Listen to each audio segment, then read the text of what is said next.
Hi friends, welcome to రాణం kitchen. ఈరోజు రాణం కిచెన్లో అయితే నేను ఈరోజు బనానాతో స్వీట్ ప్రిపేర్ చేశాను. ఈ స్వీట్ అయితే అసలు చాలా బాగుంది. బనానాతో స్వీట్ ఏంటనుకుంటామేమో కానీ చాలా బాగుంటుంది ఈ స్వీటు. ఈ స్వీట్ కోసం ముందుగా ఒక గిన్నెని స్టవ్ మీద పెట్టుకొని స్టవ్ ఆన్ చేసుకొని దానిలోకి ఒక కప్పు బెల్లం వేసుకోవాలి. అలాగే అదే కప్పుతోటి ఒక కప్పు వాటర్ పోసుకొని ఏ పాకం లేకుండా బెల్లం అంతా కరిగే వరకు ఇట్లా కదుపుతూ ఉండాలి. మంటను మీడియంలో పెట్టుకొని బాగా ఇట్లాగా బెల్లం కరిగే వరకు కదుపుతూ ఉండాలి. ఇట్లా బెల్లం అంతా కరిగిపోయిన తర్వాత స్టవ్ ఆఫ్ చేసుకొని ఈ గిన్నెని పక్క దించి చల్లారనివ్వాలి. ఇప్పుడు ఒక ప్యాన్ తీసుకొని స్టవ్ ఆన్ చేసుకొని పెట్టుకొని దానిలోకి ఒక హాఫ్ కప్పు వరకు నెయ్యి వేసుకోవాలి. నెయ్యి వేసుకొని నెయ్యి కూడా కరిగిన తర్వాత ఇప్పుడు సన్నగా కట్ చేసి పెట్టుకున్న బాదం వేసుకోవాలి. అలాగే జీడిపప్పు వేసుకోవాలి. వేసుకొని వీటిని కూడా బాగా ఇట్లా ఫ్రై చేసుకోవాలి. మంటను మీడియంలో పెట్టుకొని సగం ఫ్రై అయిపోయిన తర్వాత సన్నగా కట్ చేసుకున్న కొబ్బరి ముక్కలు అలాగే కిస్మిస్ పలుకులు కూడా వేసుకొని మళ్ళీ ఒకసారి మొత్తం అంతా ఇట్లా బాగా ఫ్రై చేసుకోవాలి. ఇట్లా మొత్తం అన్నీ ఫ్రై అయిపోయిన తర్వాత ఒక బౌల్లోకి తీసుకొని పక్కన పెట్టుకొని అదే ప్యాన్లోకి ఒక కప్పు రవ్వ వేసుకోవాలి. ఉప్మా రవ్వ, సుజీ రవ్వ వేసుకొని మళ్ళీ ఒకసారి మొత్తం అంతా ఇట్లా బాగా కలుపుకోవాలి. ఈ రవ్వని మనం ఇట్లా వేయించేటప్పుడు మంటను లో ఫ్లేమ్లో పెట్టుకొని ఇలా బాగా వేయించుకోవాలి. ఇప్పుడు అరటిపళ్ళని ఒక 2 చిన్నవి తీసుకొని వాటిని ఇట్లా సన్నగా కట్ చేసుకొని పెట్టుకోవాలి.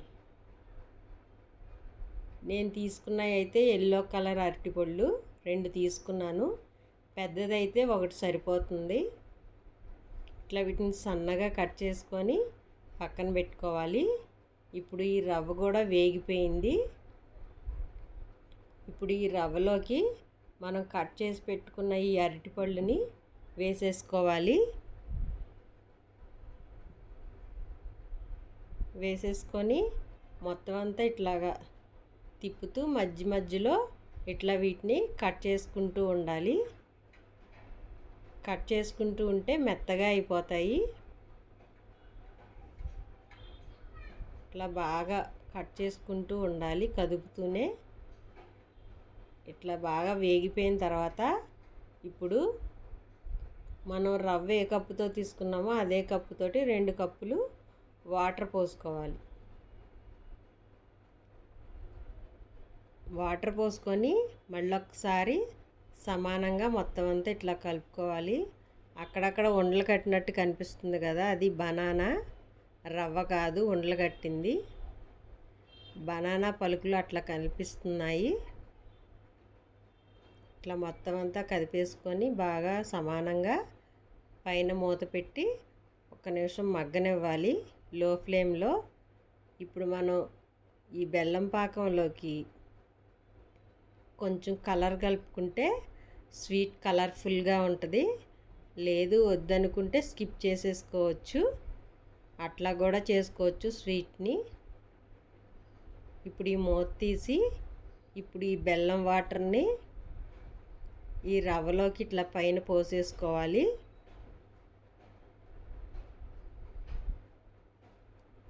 ఇట్లా బెల్లం వాటర్ అన్నీ పోసేసుకొని మళ్ళీ ఒకసారి మొత్తం అంతా ఇట్లా మెల్లగా కదుపుతూ ఉండాలి.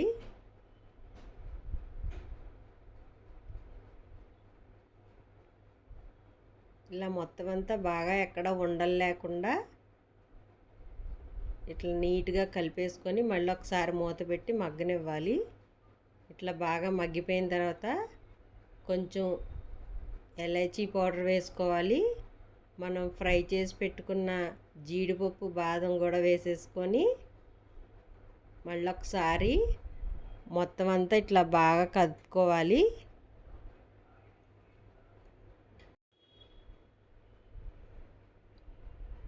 ఇలా మొత్తం అంతా బాగా లో ఫ్లేమ్లో పెట్టుకొని కదుపుతూ ఉండాలి. ఇలా లో ఫ్లేమ్లో ఉంచుకొని మనం ఒక్క నిమిషం అట్లా కదుపుతూ ఉండాలి ఈ స్వీట్ని. ఇంకా ఈ స్వీట్ దగ్గరికి అవుతున్న కొద్దీ టేస్ట్ అయితే చాలా బాగుంటుంది.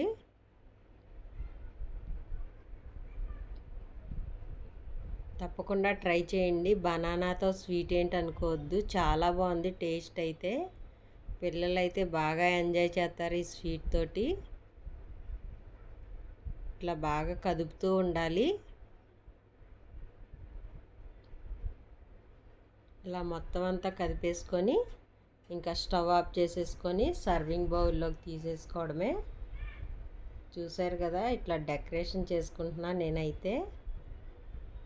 తప్పకుండా ట్రై చేసి ఎట్లుందో కామెంట్ సెక్షన్లో పెట్టండి.